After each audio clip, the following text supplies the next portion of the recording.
ನನ್ನ 23 ವರ್ಷದ ಮಗಳ ಮದುವೆ ಮಾಡಿದ ನಂತರ ಎಂದಿನಂತೆ ನನ್ನ ಗಂಡ ನನ್ನನ್ನು ಹಳ್ಳಿಯಲ್ಲಿ ಬಿಟ್ಟು ಬೆಂಗಳೂರಿಗೆ ಹೋದರು.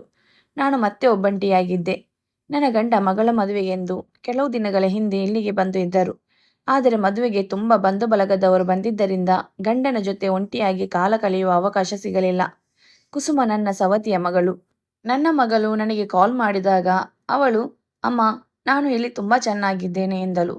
ಈ ಮದುವೆಯಲ್ಲಿ ನಾನು ತುಂಬ ಸಂತೋಷವಾಗಿದ್ದೇನೆ. ನನ್ನ ಗಂಡ ನನ್ನನ್ನು ತುಂಬ ಪ್ರೀತಿಸುತ್ತಾರೆ ಮತ್ತು ನನ್ನೊಂದಿಗೆ ಎಲ್ಲ ಪ್ರೀತಿಯ ಸಮಯವನ್ನು ಕಳೆಯಲು ಬಯಸುತ್ತಾರೆ. ನನ್ನನ್ನು ಒಂದು ಕ್ಷಣವೂ ಒಬ್ಬಳೇ ಇರುವುದಕ್ಕೆ ಬಿಡುವುದಿಲ್ಲ ಎಂದಳು. ಇದನ್ನು ಕೇಳಿದ ನನಗೆ ನನ್ನ ಮಗಳಿಗೆ ಒಳ್ಳೆಯ ಗಂಡ ಮನೆ ಸಿಕ್ಕಿದ್ದನ್ನು ಕೇಳಿ ತುಂಬ ಖುಷಿಯಾಯಿತು. ಯಾಕಂದರೆ ಅವಳಿಗೆ ಮದುವೆ ಮಾಡಿಸಲು ನಾವು ನಮ್ಮ ಜಮೀನನ್ನು ಅಡವಿಟ್ಟು ಮದುವೆ ಮಾಡಿದೆವು. ಈಗ ಅದರ ಸಾಲ ನಮ್ಮ ಮೇಲಿದೆ. ಈ ಸಾಲವನ್ನು ತಿಂಗಳು ತಿಂಗಳು ಸಿಟಿಯಲ್ಲಿ ದುಡಿದು ತೀರಿಸುತ್ತೇನೆ ಎಂದು ನನ್ನ ಗಂಡ ಹೇಳುತ್ತಾರೆ. ಆದರೆ ನಾನು ಮದುವೆಯಾದ ನಂತರ ಈ ಮನೆಗೆ ಬಂದಾಗ ನಾನು ನನ್ನ ಗಂಡ ರವಿಗೆ ಎರಡನೇ ಹೆಂಡತಿಯಾಗಿದ್ದೆ ಮತ್ತು ಆಗ ನನ್ನ ಮಗಳಿಗೆ ಕೇವಲ 5 ವರ್ಷ. ಮಗುವನ್ನು ಸಾಕಲು ತಾಯಿ ಸಿಗಲಿ ಎಂಬ ಕಾರಣಕ್ಕೆ ನನ್ನನ್ನು ಎರಡನೇ ಮದುವೆಯಾಗಿ ಮಾಡಿಕೊಂಡಿದ್ದರು. ತಾಯಿ ಇಲ್ಲದ ಆ ಹುಡುಗಿಯನ್ನು ನಾನು ನನ್ನ ಸ್ವಂತ ಮಗಳಿಗಿಂತ ಹೆಚ್ಚಾಗಿ ಬೆಳೆಸಿದೆ ಮತ್ತು ಅವಳಿಗೆ ತುಂಬ ಪ್ರೀತಿಯನ್ನು ನೀಡಿದ್ದೇನೆ. ಆದರೆ ನಮ್ಮ ಮದುವೆಯ ಮೊದಲ ರಾತ್ರಿ ನನ್ನ ಗಂಡ ನನಗೆ ಹೇಳಿದ ಮಾತುಗಳನ್ನು ಕೇಳಿ ನಾನು ಕುಸಿದು ಹೋದೆ. ನಾನು ನನ್ನ ಮೊದಲನೆಯ ಹೆಂಡತಿಯನ್ನು ತುಂಬ ಪ್ರೀತಿಸುತ್ತಿದ್ದೆ ಮತ್ತೆ ನಾನು ನಿನ್ನನ್ನು ಮದುವೆಯಾಗಲು ಇಷ್ಟವಿರಲಿಲ್ಲ. ಆದರೆ ನಮ್ಮ ತಾಯಿಯ ಒತ್ತಾಯಕ್ಕೆ ಮಣಿದು ನಾನು ನಿನ್ನನ್ನು ಎರಡನೇ ಮದುವೆಯಾಗಿದ್ದೇನೆ ಎಂದು ಹೇಳಿದರು. ನನ್ನ ಗಂಡನ ಮೊದಲ ಹೆಂಡತಿ ಸತ್ತಾಗಿನಿಂದ ನನ್ನ ಗಂಡ ನಗರದಲ್ಲಿ ವಾಸಿಸಲು ಪ್ರಾರಂಭಿಸಿದರು ಮತ್ತು ಅಲ್ಲಿಯೇ ಕೆಲಸ ಮಾಡುತ್ತಿದ್ದರು. ನನ್ನ ಅತ್ತೆ ಮತ್ತು ಮಾವ ಊರಿನಲ್ಲಿ ಹೊಲಗಳನ್ನು ನೋಡಿಕೊಳ್ಳುತ್ತಿದ್ದರು. ನನ್ನ ಗಂಡ ರಜಾ ಸಿಕ್ಕಾಗಲೆಲ್ಲ ನನ್ನ ಬಳಿ ಬರುತ್ತಿದ್ದರು. ಆದರೆ ಅವರು ಹೋದಾಗ ನಾನು ರಾತ್ರಿಯನ್ನು ಒಬ್ಬಂಟಿಯಾಗಿ ಕಳೆಯುತ್ತಿದ್ದೆ ಮತ್ತು ಅವರ ಪ್ರೀತಿಗಾಗಿ ಹಾತೊರೆಯುತ್ತಿದ್ದೆ. ಮದುವೆಯಾಗಿ 1 ವರ್ಷ ಕಳೆಯುವುದರೊಳಗೆ ನಾನು ಗರ್ಭಿಣಿಯಾದೆ. ನನಗೆ ಒಂದು ಗಂಡು ಮಗು ಆಯಿತು. ಊರಲ್ಲಿ ನನ್ನ ಗಂಡನಿಲ್ಲದೆ ಇರಲು ಮನಸ್ಸಿಲ್ಲದಿರುವಾಗ ನನ್ನನ್ನು ಕೂಡ ಬೆಂಗಳೂರಿಗೆ ಕರೆದುಕೊಂಡು ಹೋಗಿ, ನಾನು ನಿಮ್ಮ ಜೊತೆ ಅಲ್ಲಿಗೆ ಬರುತ್ತೇನೆ, ನಾನು ನಿಮ್ಮ ಒಟ್ಟಿಗೆ ಜೀವನ ಮಾಡಬೇಕು, ಹೀಗೆ ಒಬ್ಬಂಟಿಯಾಗಿರುವುದು ನನಗೆ ಇಷ್ಟವಿಲ್ಲ ಎಂದು ನನ್ನ ಗಂಡನಲ್ಲಿ ಕೇಳಿದಾಗ ನನ್ನ ಗಂಡ, ಸಿಟಿಯಲ್ಲಿ ಇಷ್ಟು ಜನರ ಖರ್ಚಿಗೆ ನನ್ನ ಸಂಪಾದನೆ ಸಾಕಾಗುವುದಿಲ್ಲ. ಅದಕ್ಕೆ ನೀನು ನಿನ್ನ ಮಕ್ಕಳನ್ನು ನೋಡಿಕೊಂಡು ಹಳ್ಳಿಯಲ್ಲಿಯೇ ಇರು, ಹಳ್ಳಿಯಲ್ಲಿ ಅವರನ್ನು ಶಾಲೆಗೆ ಸೇರಿಸಿ ವಿದ್ಯಾಭ್ಯಾಸ ಕೊಡಿಸು ಎಂದು ಹೇಳುತ್ತಿದ್ದರು. ನನ್ನ ಗಂಡ ಬೆಂಗಳೂರಿನಿಂದ ಊರಿಗೆ ತಿಂಗಳಿಗೊಮ್ಮೆ ಬರುತ್ತಿದ್ದರು. ಒಂದು ದಿನ ಉಳಿದು ಮಾರನೆಯ ದಿನ ಹೊರಟು ಹೋಗುತ್ತಿದ್ದರು. ಇದೇ ರೀತಿಯಾಗಿ ನನ್ನ ಯೌವನದ ಜೀವನ ಕ್ರಮೇಣ ಒಂಟಿ ಕಳೆದು ಈಗ ನನಗೆ 40 ವರ್ಷವಾಗಿದೆ. ನನ್ನ ಗಂಡ ನನಗಿಂತ 8 ವರ್ಷ ದೊಡ್ಡವನು. ಮದುವೆಯಾದ ಸ್ವಲ್ಪ ದಿನಗಳ ನಂತರ ನನ್ನ ಗಂಡ ನನಗೆ ಫೋನ್ ಮಾಡಿ, ದೊಡ್ಡ ಸಮಸ್ಯೆ ಬಂದಿದೆ, ನನ್ನ ಕೆಲಸ ಕಳೆದುಕೊಂಡಿದ್ದೇನೆ, ನನಗೆ ಎಲ್ಲಿಯೂ ಕೆಲಸ ಸಿಗುತ್ತಿಲ್ಲ ಎಂದು ಹೇಳಿದರು. ನಾನು ಆಗ ಹೇಳಿದೆ, ನೀವು ಮತ್ತೆ ಊರಿಗೆ ಬಂದು ವ್ಯವಸಾಯ ಮಾಡಿ ಎಂದು. ಆದರೆ ನನ್ನ ಗಂಡ, ನನ್ನ ಮೇಲೆ ತುಂಬ ಸಾಲವಿದೆ, ನಾನು ಕೆಲಸ ಮಾಡದಿದ್ದರೆ ಈ ಸಾಲವನ್ನು ಹೇಗೆ ತೀರಿಸುತ್ತೇನೆ ಮತ್ತು ಹೊಲಗದ್ದೆ ನಮ್ಮ ಕೈಯಿಂದ ಕಳೆದು ಹೋಗುತ್ತದೆ ಎಂದು ಹೇಳಿದರು. ಆಗ ನಾನು ಹೇಳಿದೆ, ಈಗ ಹೇಗಿದ್ದರೂ ಕುಸುಮಾಲ ಮದುವೆಯಾಗಿದೆ, ನಾನು ಕೂಡ ನಿಮ್ಮ ಜೊತೆ ಬೆಂಗಳೂರಿಗೆ ಬಂದು ಕೆಲವು ಮನೆಗಳಲ್ಲಿ ಕೆಲಸ ಮಾಡುತ್ತೇನೆ. ಅಡುಗೆ ಮಾಡುವುದು, ಮನೆ ಕೆಲಸ ಮಾಡುವುದು, ಹೂ ಕಟ್ಟುವುದು, ಇಲ್ಲವೇ ಯಾವುದೇ ಕೆಲಸವಾದರೂ ಸರಿ, ನಾನು ಮಾಡಲು ತಯಾರಿದ್ದೇನೆ. ಅದರಿಂದ ನಿಮಗೂ ಸಾಲ ತೀರಿಸಲು ಸ್ವಲ್ಪ ಸಹಾಯವಾಗುತ್ತದೆ. ಆ ಸಾಲವನ್ನು ತೀರಿಸಿದರೆ ನಮಗೆ ಮುಕ್ತಿ ಸಿಕ್ಕಂತಾಗುತ್ತದೆ ಎಂದು ಹೇಳಿದೆ. ಈ ಮಾತುಗಳನ್ನು ಕೇಳಿ ಸ್ವಲ್ಪ ಹೊತ್ತು ಯೋಚನೆ ಮಾಡಿ ನಂತರ ನನ್ನ ಗಂಡ ನನಗೆ ಹೇಳಿದರು, ಸರಿ, ನಿನಗೆ ಕೆಲಸ ಮಾಡಲು ಮನಸ್ಸಿದ್ದರೆ ನೀನು ನನ್ನ ಜೊತೆ ಬಾ, ಏಕೆಂದರೆ ನಮ್ಮ ಹೊಲಗದ್ದೆಗಳನ್ನು ಸಾಲ ತೀರಿಸಿ ಉಳಿಸಿಕೊಳ್ಳಬೇಕು ಎಂದು ಹೇಳಿದರು. ಇದರ ಬಗ್ಗೆ ನನ್ನ ಅತ್ತೆ ಮಾವನಲ್ಲಿ ಕೇಳಿದಾಗ ಅವರು ಕೂಡ ಅದಕ್ಕೆ ಅನುಮತಿ ನೀಡಿದರು. ನಂತರ ನಾವು ನಮ್ಮ ಮಗನನ್ನು ಅತ್ತೆಯ ಬಳಿ ಬಿಟ್ಟು ಬೆಂಗಳೂರಿಗೆ ಬಂದೆವು. ಎಷ್ಟೋ ವರ್ಷಗಳ ನಂತರ ನನ್ನ ಮನದಾಳದ ಆಸೆ ನೆರವೇರುತ್ತದೆ ಅಂದುಕೊಂಡೆ. ಹಲವು ವರ್ಷಗಳಿಂದ ನನ್ನ ಗಂಡನ ಪ್ರೀತಿಗಾಗಿ ಹಂಬಲಿಸುತ್ತಿದ್ದ ನಾನು ಈಗ ಅದನ್ನು ಪಡೆಯಲು ಅವಕಾಶ ಸಿಕ್ಕಿದೆ ಎಂದುಕೊಂಡೆ. ನನ್ನ ಹೆಸರು ಸುಜಾತ ಮತ್ತು ನಾನು ನೋಡಲು ತುಂಬ ಸುಂದರವಾಗಿದ್ದೆ. ನನ್ನ ಮುಖದಲ್ಲಿ ಕಣ್ಣುಗಳು ಅತಿ ಸುಂದರವಾಗಿದ್ದವು. ನಾನು ನನ್ನ ಗಂಡನ ಜೊತೆ ಬೆಂಗಳೂರಿಗೆ ತಲುಪಿದಾಗ ನನ್ನ ಗಂಡನಿಗೆ ತುಂಬಾ ಸಂತೋಷವಾಯಿತು. ಅವನು ಕೂಡ ರಾತ್ರಿಯನ್ನು ಒಬ್ಬಂಟಿಯಾಗಿ ಕಳೆಯುತ್ತಾನೆ ಎಂದು ನನಗೆ ತಿಳಿದಿತ್ತು. ಸಿರಿಗೆ ಬಂದ ಕೆಲವೇ ದಿನಗಳಲ್ಲಿ 1-2 ಮನೆಗಳಲ್ಲಿ ನನಗೆ ಮನೆ ಕೆಲಸ ಸಿಕ್ಕಿತು. ಜೊತೆಗೆ ಇನ್ನೂ ಏನಾದರೂ ಕೆಲಸ ಸಿಕ್ಕರೆ ಒಳ್ಳೆಯ ಹಣ ಸಂಪಾದಿಸಬಹುದು ಅನ್ನಿಸಿತು. ಬೆಂಗಳೂರಿನ ಜನರು ಹಳ್ಳಿಗಳಲ್ಲಿ ಇರುವುದಕ್ಕಿಂತ ಉತ್ತಮ ವೇತನವನ್ನು ನೀಡುತ್ತಾರೆ. ಒಂದು ರಾತ್ರಿ ಮಲಗಿರುವಾಗ ನಾನು ನನ್ನ ಗಂಡನೊಂದಿಗೆ ಮಾತನಾಡುತ್ತಿದ್ದಾಗ ಹೊರಗಡೆ ಜೋರಾಗಿ ಮಳೆ ಸುರಿಯುತ್ತಿತ್ತು. ಅದು ತುಂಬ ಹೊತ್ತಿನವರೆಗೂ ಸುರಿಯುತ್ತಲೇ ಇತ್ತು. ನಿಲ್ಲುವ ಲಕ್ಷಣಗಳೇ ಕಾಣುತ್ತಿರಲಿಲ್ಲ. ರಾತ್ರಿ ಸುಮಾರು 12 ಗಂಟೆಗೆ ಯಾರೋ ಮನೆಯ ಬಾಗಿಲು ತಟ್ಟಿದರು. ಆಗ ನನ್ನ ಗಂಡ ರವಿ ಇಷ್ಟು ರಾತ್ರಿಯಲ್ಲಿ ಯಾರು ಬಂದಿರಬಹುದು ಎಂದು ಭಯದಿಂದಲೇ ಎದ್ದು ಬಾಗಿಲು ತೆಗೆದರು. ಬಾಗಿಲು ತೆಗೆದು ಹೊರಗೆ ನೋಡಿದಾಗ ಸುಮಾರು 30ರಿಂದ 35 ವರ್ಷ ವಯಸ್ಸಿನ ಕಟ್ಟುಮಸ್ತಾದ ಹುಡುಗರು ಬಾಗಿಲಲ್ಲಿ ನಿಂತಿದ್ದರು. ನನ್ನ ಗಂಡ ಅವರೊಂದಿಗೆ ಮಾತನಾಡಲು ಪ್ರಾರಂಭಿಸಿದಾಗ ನಾನು ನನ್ನ ಮಲಗುವ ರೂಮಿಗೆ ಬಂದೆ. ಆದರೆ ಆ ವಯಸ್ಕರು ಯಾರು ಮತ್ತು ಅವರು ನಮ್ಮ ಮನೆಗೆ ಏಕೆ ಬಂದರು ಎಂದು ನಾನು ಆಲೋಚನೆಯಲ್ಲಿ ಮುಳುಗಿದ್ದೆ. ಸ್ವಲ್ಪ ಸಮಯದ ನಂತರ ನನ್ನ ಗಂಡ ರೂಮಿಗೆ ಬಂದು 4 ಜನರು ಪ್ರಯಾಣಿಕರು ಅವರು ಮಳೆ ನಿಲ್ಲುವವರೆಗೆ ಇಲ್ಲಿ ಆಶ್ರಯ ಕೇಳುತ್ತಿದ್ದಾರೆ.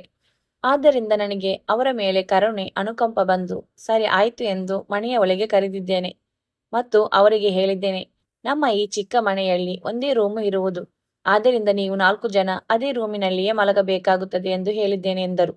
ಆದರೆ ನನ್ನಿಂದ ಇದನ್ನು ನಂಬಲು ಸಾಧ್ಯವಾಗಲಿಲ್ಲ. ಯಾರೋ 4 ಅಪರಿಚಿತರು ಈ ರೀತಿ ಮನೆಯಲ್ಲಿ ಇರಲು ನನ್ನ ಗಂಡ ಹೇಗೆ ಒಪ್ಪಿಗೆ ಕೊಡುತ್ತಾರೆ? ನನ್ನ ಗಂಡ ತುಂಬಾನೇ ಸರಳ ಮತ್ತು ತುಂಬಾ ಕರುಣೆ ಇರುವವನು. ಜನರನ್ನು ಬಹುಬೇಗ ನಂಬಿಬಿಡುತ್ತಾನೆ. ಬಹುಶಃ ಈ ಜನರು ಮಳೆ ಜೋರಾಗಿ ಸುರಿಯುತ್ತಿದ್ದರಿಂದ ನಿಜವಾಗಿಯೂ ಅಸಹಾಯಕರಾಗಿದ್ದಾರೆ ಎಂದಂತೆ ಕಾಣಿಸುತ್ತದೆ. ಆದರೆ ನಮ್ಮ ಮನೆಯಲ್ಲಿ ಅಂತಹ ಬೆಲೆ ಬಾಳುವ ವಸ್ತು ಕೂಡ ಏನೂ ಇಲ್ಲ. ಒಂದು ವೇಳೆ ಇವರು ನಮ್ಮ ಮನೆಯಲ್ಲಿ ಏನಾದರೂ ಇದೆ ಎಂದು ಕದಿಯಲು ಬಂದಿರಬಹುದಾ ಅಂದುಕೊಂಡೆ. ಆಗ ನನ್ನ ಗಂಡ ಆ 4 ತುಂಬಾ ಹಸಿವಾಗಿದೆಯಂತೆ, ದಯವಿಟ್ಟು ನೀನು ಸ್ವಲ್ಪ ಅಡುಗೆ ಮಾಡಿ ಅವರಿಗೆ ಊಟ ಬಡಿಸು ಎಂದು ಹೇಳಿದರು. ನಾನು ಅಡುಗೆ ಮನೆಗೆ ಹೋಗಿ ಅಡುಗೆ ಮಾಡಲು ಪ್ರಾರಂಭಿಸಿದೆ. ನಾನು ಅವರಿಗೆ ಊಟವನ್ನು ನೀಡಲು ಬಂದಾಗ 4 ಜನ ನನ್ನ ಮೇಲೆ ಕಣ್ಣಿಟ್ಟಿದ್ದರು. ನಾನು ಕಪ್ಪು ಬಣ್ಣದ ನೈಟಿ ತೊಟ್ಟಿದ್ದೆ. ನನಗೆ ತುಂಬಾ ವಿಚಿತ್ರ ಅನಿಸಿತು, ಏಕೆಂದರೆ ಯಾವುದೇ ವ್ಯಕ್ತಿ ನನ್ನನ್ನು ಈ ರೀತಿ ನೋಡಿರಲಿಲ್ಲ. ನನ್ನ ಗಂಡ ನನ್ನನ್ನು ಅವರಿಗೆ ನನ್ನ ಹೆಂಡತಿ ಎಂದು ಪರಿಚಯಿಸಿದರು. ಆದರೆ ಅವನು ತನ್ನ ಮೊದಲ ಹೆಂಡತಿಯನ್ನು ಆಳವಾಗಿ ಪ್ರೀತಿಸುತ್ತಿದ್ದನು. ಅವನು ಅವಳ ಬಾಲ್ಯದ ಪ್ರೀತಿಯಾಗಿದ್ದ ನಯನ ಜೊತೆ ಬೆಳೆದನು. ಅವರಿಬ್ಬರು ಪ್ರೀತಿಯಲ್ಲಿ ಬಿದ್ದರು ಮತ್ತು ಇಡೀ ಹಳ್ಳಿಗೆ ಈ ವಿಷಯ ತಿಳಿದಿತ್ತು. ಹೇಗೆ ಎಂದರೆ ಅವರು ಆಗಾಗ ಹೊಲದಲ್ಲಿ ಜೊತೆಯಾಗಿ ತಿರುಗಾಡುತ್ತಿದ್ದರು. ಆದರೆ ದಿನ ಕಳೆದಂತೆ ನಯನ ವಯಸ್ಸಿಗೆ ಬಂದಾಗ ಅವಳ ತಂದೆ ಅವಳನ್ನು ರವಿ ಜೊತೆ ಭೇಟಿಯಾಗಲು ಬಿಟ್ಟಿರಲಿಲ್ಲ. ರವಿ ಜೊತೆ ಹೀಗೆ ಸುತ್ತಾಡಿದರೆ ನಿನ್ನನ್ನು ಯಾರು ಮದುವೆಯಾಗುತ್ತಾರೆ ಎಂದು ಅವಳನ್ನು ತಡೆ ಹಿಡಿದಿದ್ದರಂತೆ. ಆದರೆ ರವಿ ಅವರ ಮನೆಯಲ್ಲಿ ಅವಳ ಸಂಬಂಧವನ್ನು ಪ್ರಸ್ತಾಪಿಸಿದಾಗ ಎಲ್ಲರೂ ಒಪ್ಪಿದರು ಮತ್ತು ಅವರಿಬ್ಬರಿಗೂ ಮದುವೆ ಮಾಡಿದರು. ನಂತರ ಅವರಿಬ್ಬರಿಗೆ ಒಂದು ಹೆಣ್ಣು ಮಗು ಹುಟ್ಟಿತು. ಆಗ ನಯನ ಅನಾರೋಗ್ಯಕ್ಕೆ ಒಳಗಾಗಿ ಸಾವನ್ನಪ್ಪಿದಳು. ನನ್ನ ಗಂಡನಿಗೆ ಅವಳ ಸಾವಿನಿಂದ ಚೇತರಿಸಿಕೊಳ್ಳಲು ಸಾಧ್ಯವಾಗಲಿಲ್ಲ. ಅವರು ನನ್ನ ಮದುವೆ ಮಾಡಿಕೊಂಡಾಗ ಹೇಳಿದರು, ನಾನು ನಿನಗೆ ಹೆಂಡತಿಯ ಹಕ್ಕು ಕೊಡುತ್ತೇನೆ, ಆದರೆ ನಾನು ನಿನ್ನನ್ನು ಪ್ರೀತಿಸಲು ಸಾಧ್ಯವಿಲ್ಲ. ಕೆಲವೊಮ್ಮೆ ಕೇವಲ ಒಂದು ಮಗುವನ್ನು ಬೆಳೆಸುವುದಕ್ಕಾಗಿ ಮದುವೆಯಾಗಿ ನನ್ನ ಜೀವನವನ್ನು ಹಾಳು ಮಾಡಿದ ನನ್ನ ಗಂಡನ ಮೇಲೆ ನಾನು ತುಂಬ ಕೋಪಗೊಳ್ಳುತ್ತೇನೆ. ಯಾಕಂದರೆ ನಾನು ಕೂಡ ಒಂದು ಹೆಣ್ಣು. ನನಗೂ ಪ್ರೀತಿ ಬೇಕು. ನನ್ನನ್ನು ಮನಪೂರ್ವಕವಾಗಿ ಪ್ರೀತಿಸುವ ವ್ಯಕ್ತಿ ನನಗೆ ಬೇಕಾಗಿ. ನನ್ನ ಗಂಡ ನನ್ನನ್ನು ಜವಾಬ್ದಾರಿ ಎಂದು ಮಾತ್ರ ಪರಿಗಣಿಸುತ್ತಾನೆ. ಆದರೆ ಇಂದು ಮೊದಲ ಬಾರಿಗೆ ಒಬ್ಬ ವ್ಯಕ್ತಿ ನನ್ನನ್ನು ಈ ರೀತಿ ನೋಡುತ್ತಿದ್ದಾನೆ ಮತ್ತು ಅದು ಕೂಡ ಒಬ್ಬರಲ್ಲ, 4 ಜನರು. ನನ್ನ ಮನದಲ್ಲಿ ಈಗ ವಿಚಿತ್ರ ಯೋಚನೆಗಳು ಹುಟ್ಟಿಕೊಳ್ಳತೊಡಗಿದವು. ಊಟ ಕೊಟ್ಟ ಕೂಡಲೇ ರೂಮಿನ ಒಳಗೆ ನಾನು ಬಂದು ಬಿಟ್ಟೆ. ಯಾಕೆಂದರೆ ಇವರೆಲ್ಲ ಯಾರು ಅಂತ ಗೊತ್ತಿಲ್ಲ. ಅಲ್ಲದೆ ಅವರು ಮದ್ಯದ ಬಾಟಲಿಯನ್ನು ಹೊರತೆಗೆದಿರುವುದನ್ನು ನಾನು ರೂಮಿನಿಂದ ನೋಡಿದೆ. ಅದು ತುಂಬ ದುಬಾರಿಯ ಮದ್ಯವಾಗಿತ್ತು. ಆದ್ದರಿಂದ ನನ್ನ ಪತಿ ಕೂಡ ಅವರ ಜೊತೆ ಸೇರಿ ಅದನ್ನು ತುಂಬ ಸಂತೋಷದಿಂದ ಕುಡಿಯಲು ಪ್ರಾರಂಭಿಸಿದರು. ಬಹಳ ಸಮಯದ ನಂತರ ನನ್ನ ಗಂಡ ರೂಮಿನಲ್ಲಿ ಮಲಗಲು ಬಂದಾಗ ಅವನು ನಶೆಯಲ್ಲಿ ಸಂಪೂರ್ಣವಾಗಿ ತನ್ನ ಪ್ರಜ್ಞೆಯನ್ನು ಕಳೆದುಕೊಂಡಿದ್ದರು. ನಾನು ಹೇಗೋ ಅವರನ್ನು ಮಂಚದ ಮೇಲೆ ಮಲಗಿಸಿದೆ. ಅವನು ಗಾಢ ನಿದ್ರೆಗೆ ಜಾರಿದನು. ನಾನು ಹೆದರುತ್ತಲೇ ಹೊರಗಡೆ ಹೋದೆ ಮತ್ತು ಆ 4 ನಿಮ್ಮೆಲ್ಲರಿಗೂ ಒಳಗೆ ಮಲಗಲು ವ್ಯವಸ್ಥೆ ಮಾಡಿದ್ದೇನೆ ಎಂದು ಹೇಳಿದೆ. ಅವರು ಆಗಲೂ ತುಂಬ ವಿಚಿತ್ರವಾದ ರೀತಿಯಲ್ಲಿ ನನ್ನನ್ನು ನೋಡುತ್ತಿದ್ದರು, ಏಕೆಂದರೆ ಅವರು ಕಂಠಪೂರ್ತಿ ಎಲ್ಲರೂ ಕುಡಿದಿದ್ದರು. ನಾನು ಬೇಗ ಬೇಗ ನನ್ನ ರೂಮಿಗೆ ಬಂದು ಬಾಗಿಲು ಮುಚ್ಚಿ ನಂತರ ಮಲಗಿದೆ. ಹೊರಗೆ ತುಂಬ ಮಳೆ ಸುರಿಯುತ್ತಿತ್ತು. ನನ್ನ ಗಂಡ ಗೊರಕೆ ಹೊಡೆಯಲು ಪ್ರಾರಂಭಿಸಿದರು. ನಾನು ತುಂಬ ಸುಸ್ತಾಗಿ ಮಲಗಿದ್ದೆ. ಆದರೆ ಮಧ್ಯರಾತ್ರಿ ಪಕ್ಕದ ರೂಮಿನಿಂದ ದೊಡ್ಡ ಶಬ್ದ ಬರಲು ಪ್ರಾರಂಭಿಸಿತು. ನಾನು ಗಾಬರಿಯಿಂದ ಎಚ್ಚರಗೊಂಡೆ.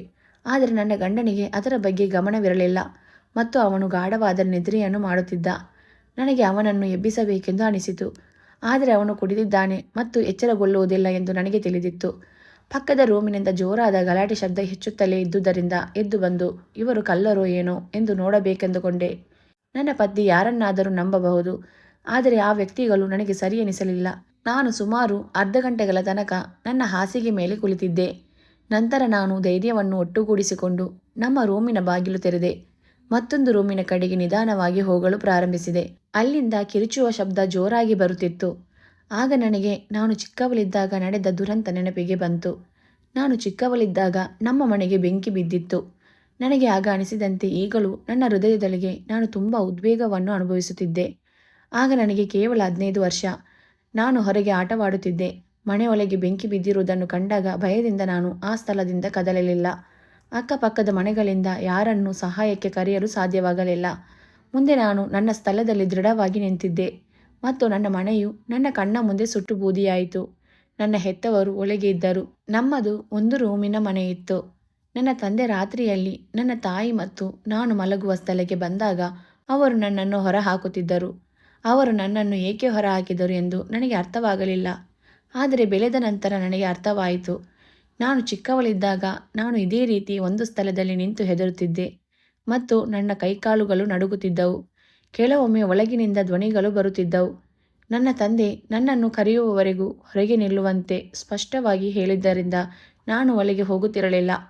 ಮಳೆ ಇರಲಿ ಬಿಸಿಲಿರಲಿ ನಮ್ಮ ತಂದೆ ನನ್ನನ್ನು ಹೊರಗೆ ನಿಲ್ಲಲು ಹೇಳುತ್ತಿದ್ದರು ಮತ್ತು ಕೆಲವೊಮ್ಮೆ ನಾನು ತುಂಬ ಹೊತ್ತು ಹಾಗೆ ನಿಲ್ಲುತ್ತಿದ್ದೆ. ಆ ರಾತ್ರಿಯು ನಮ್ಮ ಮನೆ ಉರಿಯುತ್ತಿರುವಾಗ ನಾನು ಹಾಗೆ ನಿಂತಿದ್ದೆ.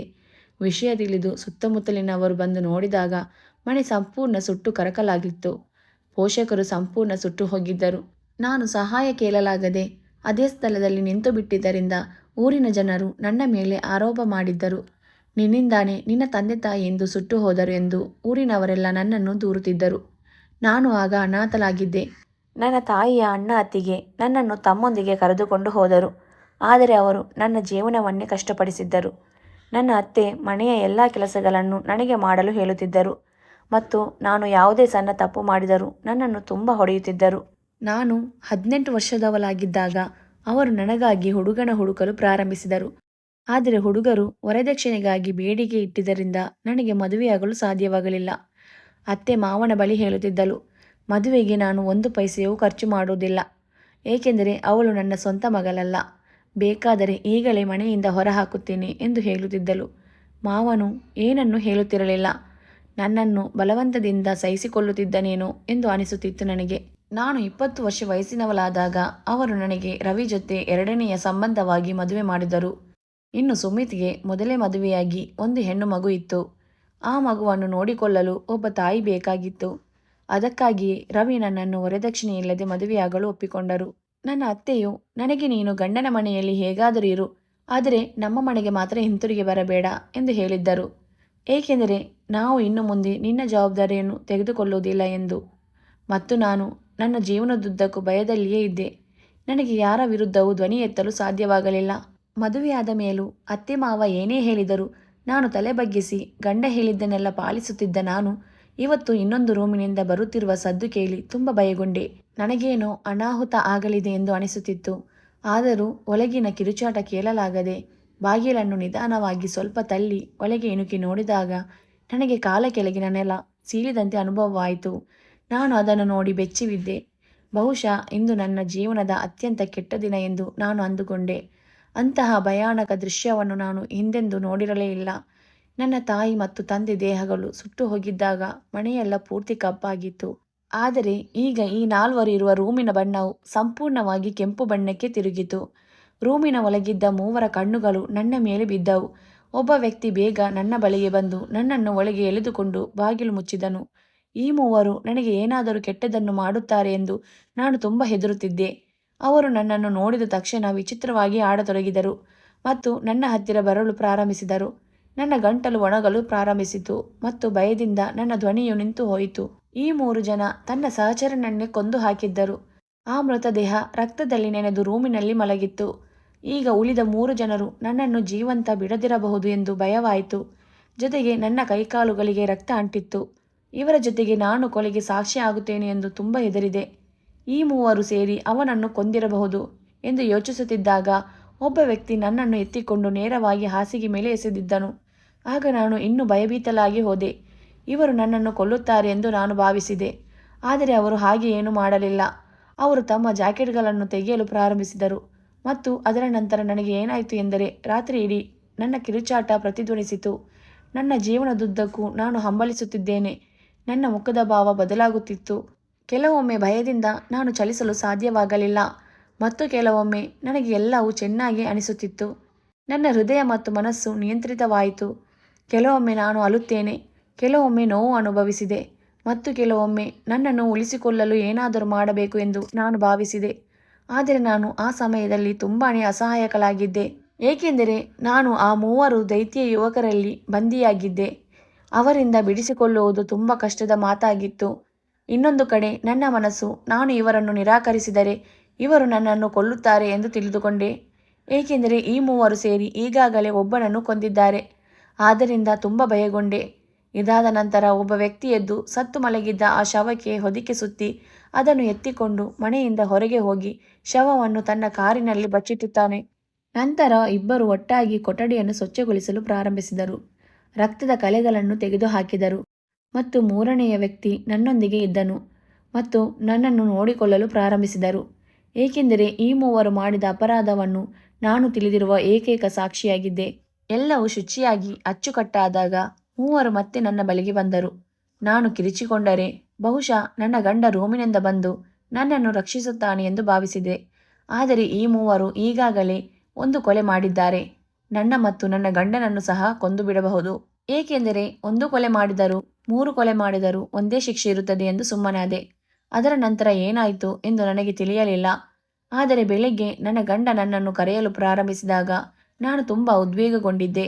ಏಕೆಂದರೆ ನಾನು ಯಾವಾಗ ಮಲಗಿದ್ದೆ ಎಂದು ನನಗೆ ತಿಳಿದಿಲ್ಲ.